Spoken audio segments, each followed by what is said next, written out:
ଆପଣଙ୍କର ଯଦି କନ୍ୟା ରାଶି ହୋଇଥାଏ ତେବେ ଏହି ଭିଡ଼ିଓଟିକୁ ଶେଷ ପର୍ଯ୍ୟନ୍ତ ନିଶ୍ଚୟ ଦେଖନ୍ତୁ, କାରଣ କନ୍ୟା ରାଶିଙ୍କର ବ୍ୟକ୍ତିବିଶେଷଙ୍କ ଜୀବନରେ ଏହି ନଭେମ୍ବର ମାସର କାର୍ତ୍ତିକ ମାସ ଠାରୁ ଆପଣଙ୍କ ଜୀବନରେ ବହୁତ ମାତ୍ରାରେ ଉନ୍ନତି ଆସିବାକୁ ଯାଉଅଛି ଏବଂ ଆପଣଙ୍କର ଯେଉଁ ବାଧାବିଘ୍ନ ଆସୁଥିଲା ତାକୁ କିପରି ଦୂରେଇବେ ଏବଂ ତାହାର ପ୍ରତିକାର କ'ଣ ଜାଣିବା ପାଇଁ ଏହି ଭିଡ଼ିଓଟିକୁ ଶେଷ ପର୍ଯ୍ୟନ୍ତ ନିଶ୍ଚୟ ଦେଖନ୍ତୁ। କନ୍ୟା ରାଶିର ବ୍ୟକ୍ତିବିଶେଷଙ୍କର ଅଧିପତି ହେଉଛନ୍ତି ବୁଧ। ଏହି ନଭେମ୍ବର ମାସର କାର୍ତ୍ତିକ ପୂର୍ଣ୍ଣିମା ଠାରୁ ନଭେମ୍ବର ମାସର ଶେଷ ପର୍ଯ୍ୟନ୍ତ ଆପଣଙ୍କର ଅଧିପତି ରହିବେ ବୁଧ। ତେଣୁ ଆପଣ ବୁଧ ହେଉଛନ୍ତି ବୁଦ୍ଧିଦାତା ଏବଂ ଜ୍ଞାନଦାତା ଏବଂ ଆପଣଙ୍କୁ କୌଣସି ଦୂର ଟ୍ରାଭେଲିଂ ମଧ୍ୟ କରିପାରନ୍ତି। ତେଣୁ ଆପଣ ଯେତେ ମାତ୍ରାରେ ପାରିବେ ବୁଧଙ୍କୁ ଜଳ ଅର୍ପଣ କରନ୍ତୁ। ସ୍ନାନ କରିସାରିବା ପରେ ଓମ୍ ବୁଧେଶ୍ୱରାୟ ନମ କହି ଜଳ ଅର୍ପଣ କରନ୍ତୁ। ଦେଖିବେ ଆପଣଙ୍କର ଆହୁରି ମଧ୍ୟ ବୃଦ୍ଧି ଘଟିବ ସେଥିରେ। ଏବଂ ବୁଧ ଆପଣଙ୍କର ଗୁରୁ ସ୍ଥାନରେ ଉଚ୍ଚ ଭାଗରେ ରହିଛନ୍ତି, ଯାହା ଶନି ଆପଣଙ୍କର କ୍ଷେତ୍ରରେ ବକ୍ରି ହୋଇ ଯାଇଛନ୍ତି। ଫଳରେ ଶନିଙ୍କର ବକ୍ରି ହେବା ଫଳରେ ଆପଣଙ୍କ ଉପରେ ଶନିଙ୍କର କୌଣସି ଦୃଷ୍ଟି ପଡ଼ିବ ନାହିଁ। ଫଳରେ ଆପଣଙ୍କୁ ଯେକୌଣସି କାମ ଅସୁବିଧାର ବାଧାବିଘ୍ନ ସୃଷ୍ଟି ହେଉଥିଲା ସେଗୁଡ଼ିକ ସବୁ ସହଜ ହୋଇଯିବ। ଯଦି ଆପଣ ଏକ ବିଜନେସ୍ ମ୍ୟାନ୍ ହୋଇଥାନ୍ତି, କୌଣସି ବିଲ୍ଡର ହୋଇଥାନ୍ତି, ଯେଉଁ ଆପଣ ଡିଲ୍ କରିବାକୁ ଚାହୁଁଥିଲେ ସେ ଡିଲ୍ ମଧ୍ୟ ସକ୍ସେସଫୁଲ୍ ହୋଇଯିବ।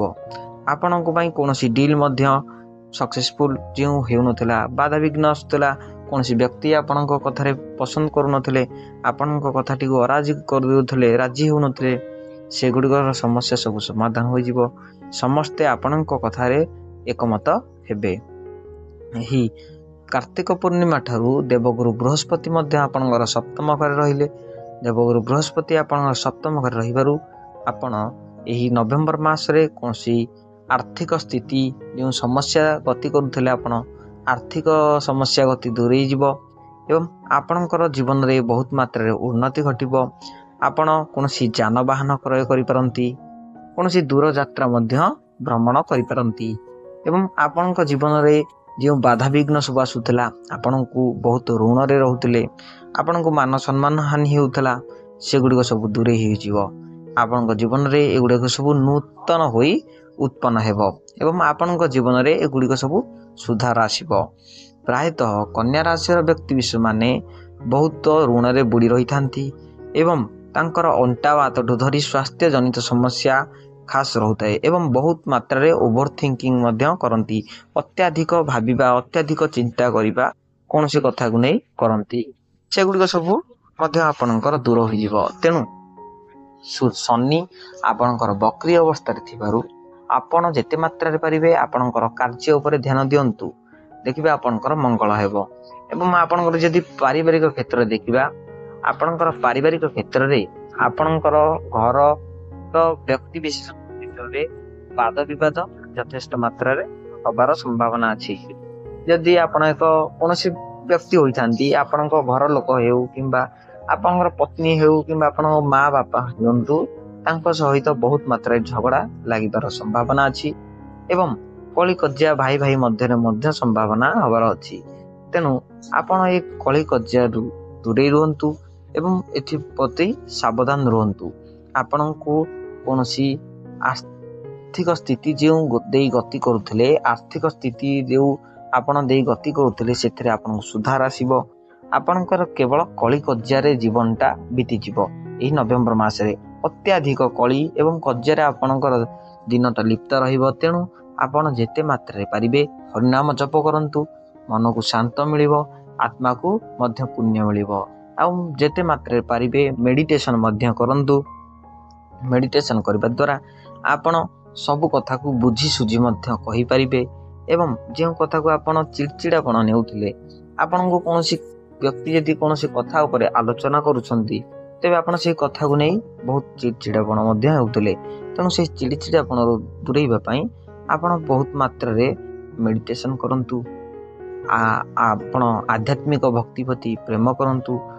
କୌଣସି ଭାଗବତ ଗୀତା ହେଉ, ରାମଚରିତ ମାନସ ହେଉ, ହନୁମାନ ଚାଳିଶା ହେଉ, ଏଗୁଡ଼ାକୁ ପାଠ କରନ୍ତୁ। ହରେ କୃଷ୍ଣ ମହାମନ୍ତ୍ର ନାମ ଜପ କରନ୍ତୁ।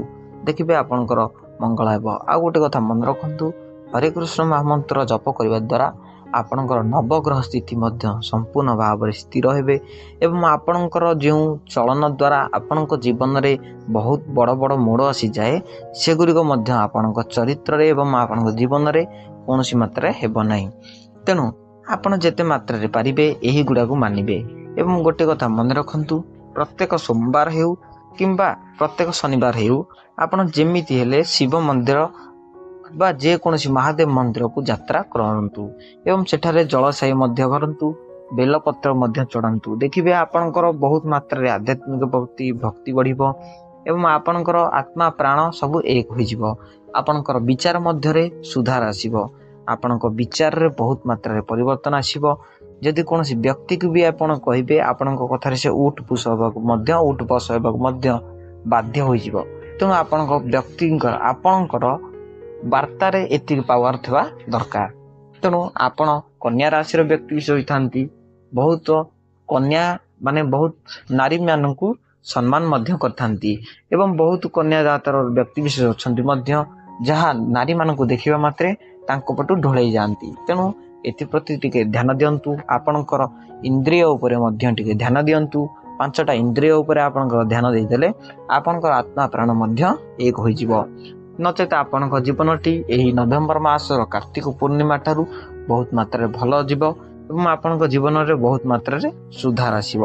ତେଣୁ ଆପଣ ଯଦି କନ୍ୟା ରାଶିର ବ୍ୟକ୍ତି ବିଶେଷ ହୋଇଥାନ୍ତି ଏବଂ ଈଶ୍ୱରଙ୍କୁ ସଚ୍ଚା ହୃଦୟରେ ବିଶ୍ୱାସ କରୁଥାନ୍ତି, ତେବେ ଭିଡ଼ିଓଟିକୁ ଲାଇକ୍ କରିବା ସହ ସବସ୍କ୍ରାଇବ୍ ମଧ୍ୟ କରନ୍ତୁ।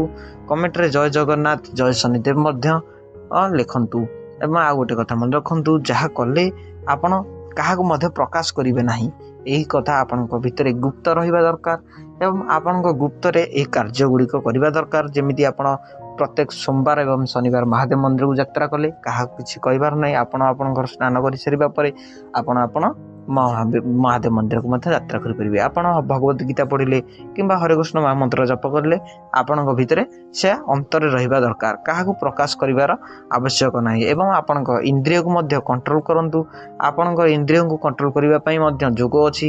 କେବଳ ଆପଣ ମେଡ଼ିଟେସନ୍ କରିଦିଅନ୍ତୁ, ଆପଣଙ୍କର ସବୁ ମଧ୍ୟ ସମ୍ପୂର୍ଣ୍ଣ ଭାବରେ ଶାନ୍ତ ହୋଇଯିବ ଓ ଆପଣଙ୍କର ଜୀବନରେ ବହୁତ ମାତ୍ରାରେ ପରିବର୍ତ୍ତନ ଆସିଯିବ। ତେଣୁ ଆପଣ ଏଇଠାରେ ମୁଁ ରଖୁଛି। ଯଦି ଆପଣଙ୍କୁ ଭିଡ଼ିଓଟି କେମିତି ଲାଗିଲା କମେଣ୍ଟରେ କହିବେ। ରହୁଛି, ଧନ୍ୟବାଦ।